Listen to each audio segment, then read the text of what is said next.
Gary Mathias, Jack Hewitt, William Sterling, Ted Wire, and Jack Madruga were known around Yuba City as the Boys. All five were capable men who managed mild intellectual disabilities or psychiatric conditions by anchoring their lives to predictable, unyielding daily routines. Friday, February 24, 1978 was mapped out perfectly. They drove 50 miles north to Chico to watch a college basketball game. They were buzzing with excitement because the very next morning, their own Special Olympics basketball tournament was scheduled to begin back home.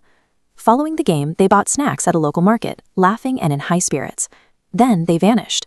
Days later, investigators located their vehicle far outside any logical route home. To get back to their beds in Yuba City, they only needed to drive a straight, familiar highway 50 miles south. Instead, they drove 70 miles in the exact opposite direction, climbing deep into the freezing, treacherous elevation of the Plumas National Forest.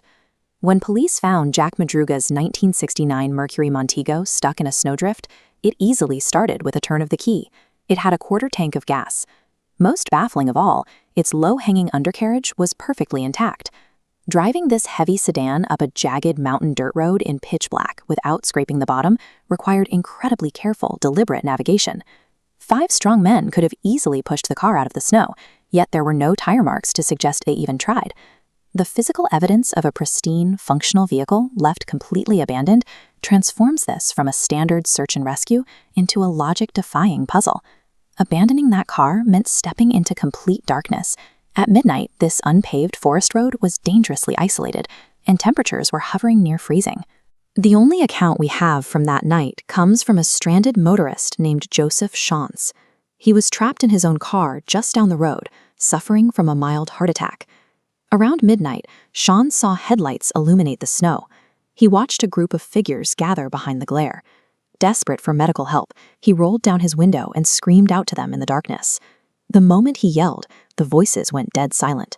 The headlights were immediately clicked off. The group vanished into the pitch-black tree line without a single word. If the group had been confronted earlier in Chico, they might have viewed any headlights on that mountain as a continuation of that threat.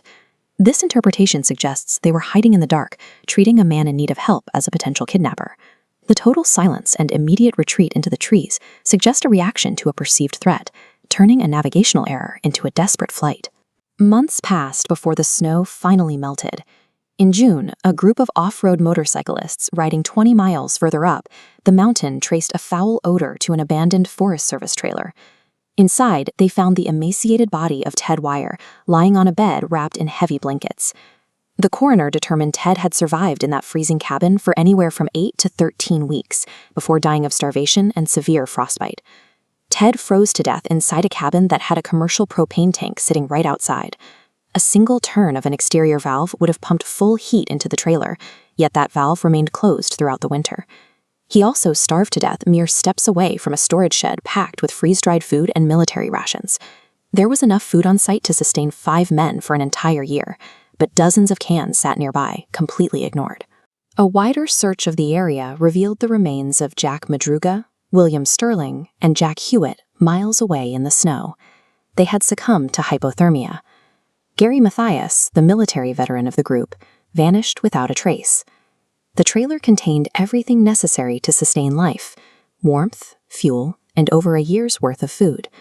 Yet Ted Wire perished from starvation and cold, while these resources sat inches away, completely undisturbed.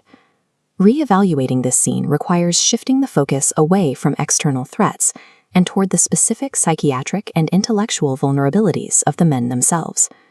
Ted Wire lacked the common sense required for independent survival. His family noted if told to stop at a stop sign, he would stand there for hours until someone gave him permission to move again. Investigators looked to Ted's known behavior for answers. If told to wait while the others sought help, his reliance on instruction might explain why he never reached for the food or heat.